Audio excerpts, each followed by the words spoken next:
Hey, what's up, guys? So I saw this funny clip a little while ago about Stephen Hawking and space travel, and it was just so utter nonsense. I thought I'd share it with you guys, so I put a couple other clips together to show the real truth on what's going on with Stephen Hawking and how if anyone that looks into it is clearly can tell it's a complete fraud.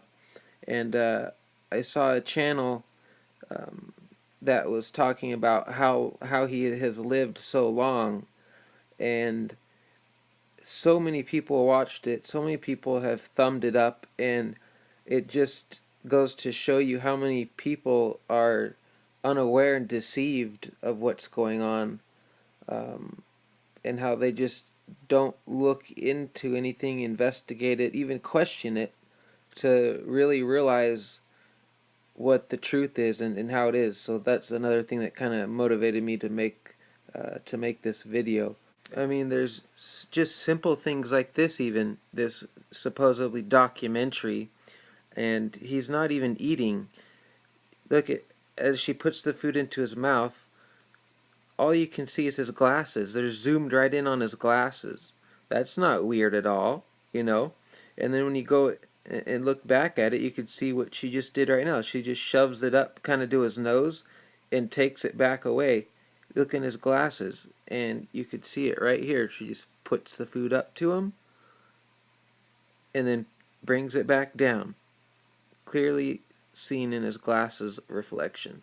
Things like this just really make you, once you kind of see it and realize it, makes you really wonder how much is being deceived out there to you. You know, it almost becomes to the point where you can't believe anything unless you investigate it yourself and dig more into it, because what you're told definitely is not true on a lot of means, a lot of aspects of things, by this perfect example here. So take a look at a couple of these things and watch all the way through to see the space clip and the stuff at the end, because it gets pretty comical on how ridiculous and obvious this is. I mean, he's just straight up disposable and then comes back, the puppet, to go directly to the agenda on what they want to be portrayed to the people. Stephen Hawking is so famous you'd recognize his voice anywhere, but he also famously has ALS, which normally gives patients a very short time to live. So who is Stephen Hawking, and how is it that he has lived so long with this disorder? Hello world, Trace here with a non-synthesized voice for D News. Stephen Hawking is 74. You know him. He's published over 200 papers and books. IMDb has him appearing in 65 TV shows and movies as himself. Hawking is an intelligent and popular mind in science and pop culture, in part because of his outrageous and cerebral theories on how the universe works, and also that he does it all from a wheelchair with a computer synthesizer for his voice. But that's not really why he became such a big deal in science. In 1970, Hawking and his colleague Roger Penrose published a paper in the Proceedings of the Royal Society A, proposing a new theorem for describing the Big Bang and how the universe began as a singularity and will likely end as one. See, in 1970, the Big Bang theory was still debated, but because of this paper and others, it gained more credence. Right there, you see the key word? Big Bang. Got it to catch on. No better way to make up a story with someone that can't say anything back about it. Stephen was very lucky in being the right person in the right place at the right time. Science in some way has become the new religion, that people are looking for ultimate truths. They'd lost God and they were looking for something to replace God, and they hit on cosmology and black holes in the universe, and then they found a person who could represent the entire community of cosmology and astrophysics and so on to them.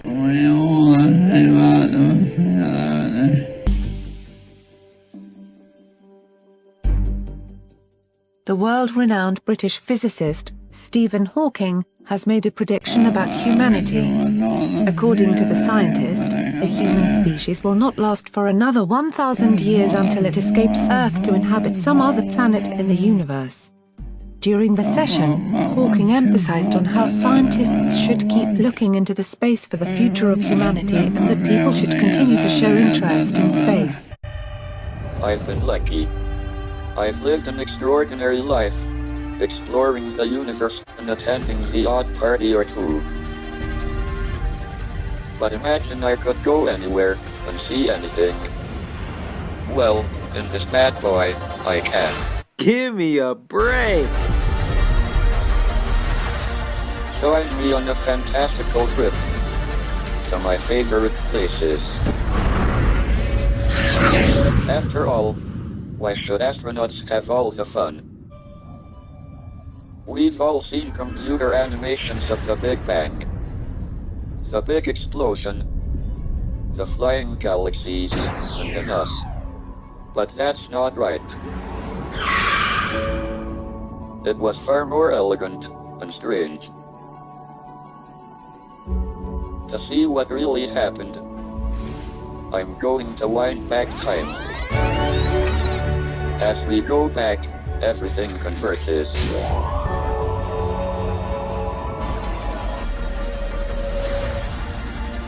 From a black hole to the Big Bang. Saturn to Santa Barbara. Join Oh, how ironic, flying right over a church. me on a fantastical journey to my favorite places. Only on Curiosity Stream.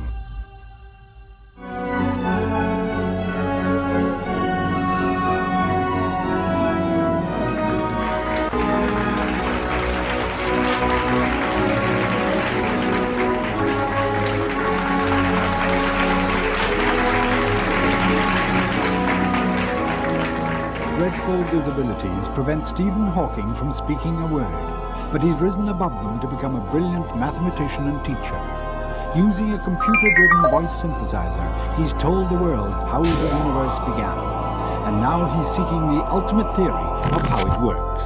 Stephen Hawking, you use a mathematical concept that you call imaginary time, which seems to be able to run backwards as well as forwards.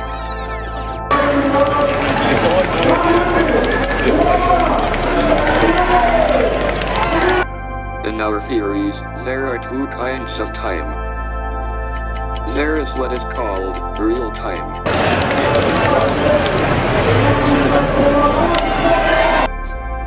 This is the kind of time that is measured by a clock. The time that we feel passing, the time in which we grow older. Then there is imaginary time.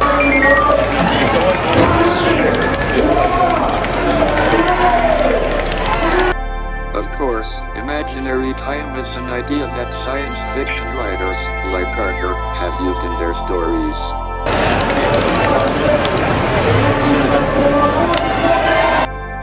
But imaginary time is also a well-defined mathematical concept. It can be thought of as a direction of time that is at right angles to ordinary, real time, in a certain sense.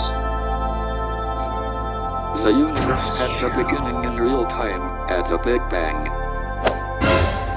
And it may well have an end, if it collapses to a big crunch. But in imaginary time, it has no beginning or end. Rather, imaginary time is closed in on itself, like the surface of the Earth. The surface of the Earth doesn't have any beginning or end. I know, because I have been round the world, and I didn't fall off.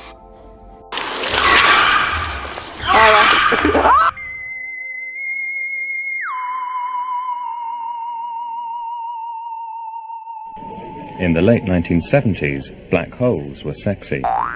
People latched onto Hawking as the guru who could explain the mysteries of the universe.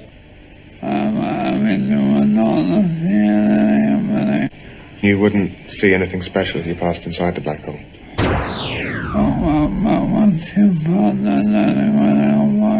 But once you pass a certain critical point,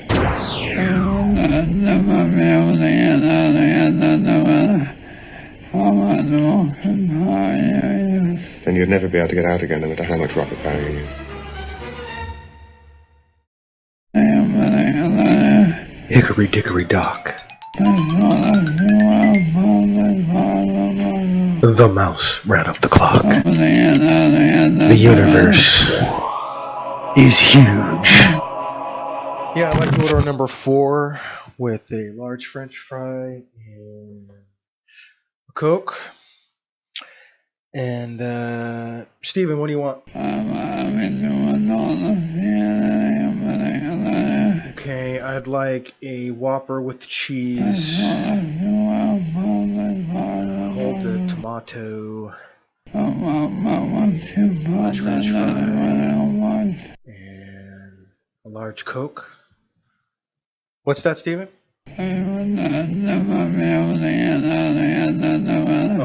Oh, easy on the ice, please.